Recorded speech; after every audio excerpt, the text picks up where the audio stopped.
তৃণমূল কংগ্রেসের অঙ্গনবাড়ি কর্মী সহায়িকা ও আশা ওয়েলফেয়ার অ্যাসোসিয়েশনের পশ্চিম বর্ধমান শাখার উদ্দেশ্যে সোমবার রূপনারায়ণপুর শ্রমিক মঞ্চে কর্মী সভা অনুষ্ঠিত হয়। আসানসোল লোকসভা তৃণমূল কংগ্রেসের প্রার্থী শত্রুঘ্ন সিনহা প্রচারে এই কর্মী সভার নেতৃত্ব দেন বারাবণীর বিধায়ক তথা আসানসোল পৌর নিগমের মেয়র বিধান উপাধ্যায়।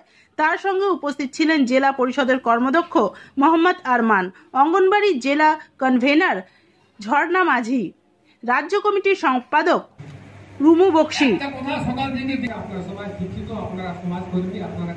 অর্পণা রায়, সুলেখা দাস সহ অনেকে।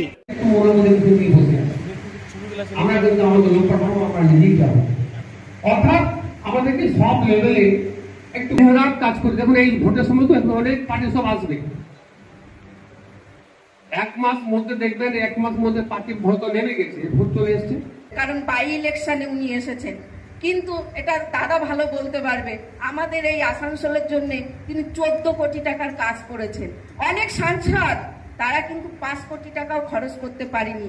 তাহলে উনি যদি 5 বছরের জন্য আমাদের কাছে এখানে থাকেন, তাহলে আমরা আরো কাজ করতে পারবো, আরো এগিয়ে নিয়ে যেতে পারবো আমাদের এই আসানসোল লোকসভাটাকে। এটাই বলছি, আমরা সবাই হাতে হাত মিলিয়ে কাজ করব। একা কিন্তু কিছু করা যায় না। আমরা হাত খোলা থাকলে কিছু করতে পারবো না, কিন্তু এই হাতটা যখন মুঠো করছি তাহলে দেখবেন এর জোরটা অনেক হবে। তা আপনারা আমাদের জোর, আমরা মহিলারা মমতা ব্যানার্জির জোর, তাই তো? আমরা পারবো তো? আমরা সবাই কিন্তু যদি 5 জন 10 জনকে আমরা বোঝাতে পারি, আমরা এখানেই অনেকটা এগিয়ে যাব। দেখ, সবাইকে অনেক অনেক ধন্যবাদ।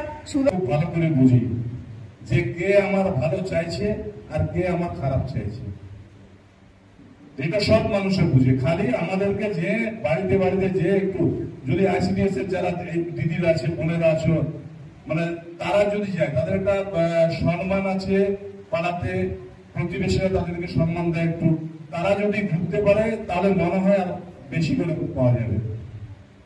তো সকলকে বলবো, অনুরোধ রইল, এই কদিন যে টাইম আছে, আমি বলবো না স্কুল মানে স্কুলটাকে তালা মেরে দিয়ে, বা এখন তো সরকারি স্কুল ছুটি হচ্ছে নাকি, আমাদের ছুটি, রাইট?